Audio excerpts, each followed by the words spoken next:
Сәлеметсіңдер ме, құрметті оқушылар? Бүгін 6 сынып қазақ тілі пәні бойынша отырар кітапханасы тақырыбындағы сабағымызды бастаймыз. Бүгінгі оқу мақсаты тыңдалым материалы бойынша негізгі ойды білдіретін сөйлемдерді іріктей отырып, жинақы мәтін жазу. Не білеміз бүгін? Тыңдалымнан негізгі ойды анықтаймыз және жинақы мәтін жазамыз.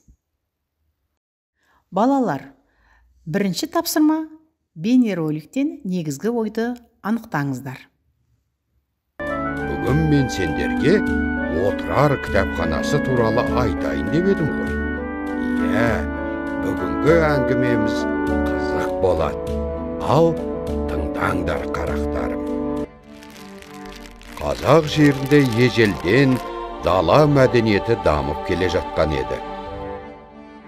Оның негізінде мал шаруашылығы болған. Алайда егіншілік те кеңінен тараған. Сонымен қатар түркі тайпалары қолөнермен де айналысқан.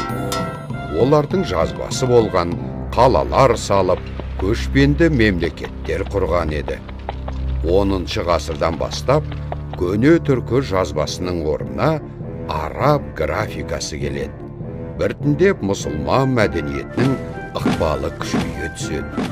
Мешіттердің жанындағы мектептер ашыла бастайды. Жан-жақты білім беретін алғашқы медреселер пайда болады. Діни кітаптармен қоса, медреселерде астрономия, география, математика, философия, логика, поэтика, тарих, араб және парсы тілдері сияқты пәндер оқытылған екен.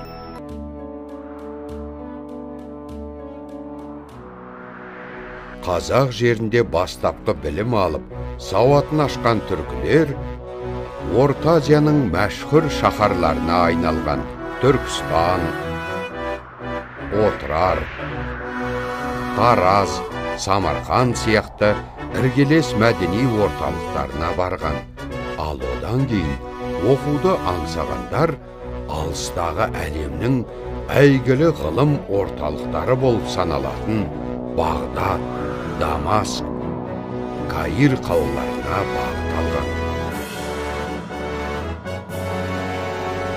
Міне, сол заманда адамдар осылайша білім іздеп, кітапханаларда жиналып, тәжірибе алмасқан екен.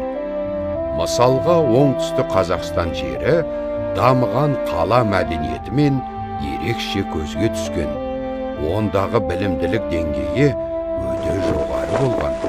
Көптеген атақты ғалымдар буыны Тараз, Испиджаб, Отырар, Түркістан, Джент сияқты қалалардан шыққан екен.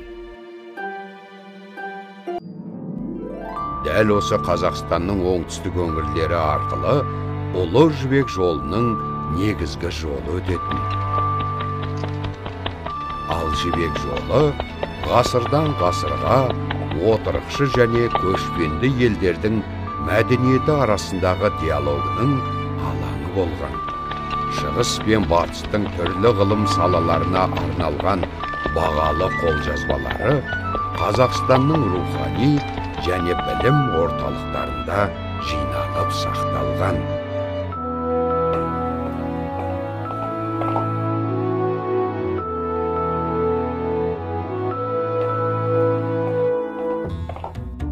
Осыған орай, Отырар кітапханасы туралы аңыздың пайда болуы кездейсоқ емес. Оның қолжазба қорының арқасында көптеген ұлы ойшыл ғалымдар өскен еді. Өкінішке орай, Отырар кітапханасы Шыңғыс ханның шабуылы кезінде өртеніп кеткен екен. Түп орнымен жанып кеткен көрінеді. Дегенмен, шығыстың көрнекті ғалымдары ұлы Отырар кітапханасының көзі десек те болады. Бүкіл әлемнің ғылым мен білім дамыту ісіне елеулі үлестерін қосқан солар емес пе? Міне, осылайша ол кітапхана туралы деректер бізге дейін жеткен екен. Өзі әжептәуір үлкен болған. Ал, сау болыңдар қарақтарым, келесі кездескенше. Жарайсыңдар, құрметті оқушылар, сіздер қазір бейнероликті жақсылап көріп, түсініп, негізгі ақпаратты анықтадыңыздар деп ойлаймын, сенемін. Және де қазір бұл жерде анықталған негізгі ақпараттың үлгісімен танысыңыздар, дұрыс жауабын өздеріңізбен тексеріп алыңыздар. Бірінші, 10 ғасырдағы араб графикасы келеді, мешіт жандарынан мектептер ашылып оқытыла бастайды. Екінші, білімділер кітапханаға жиналып тәжірибе алмасады. Қазақстанның оңтүстігінен білімділер көп шыққан. Отырар Шыңғысхан шабуылынан кейін өртенген.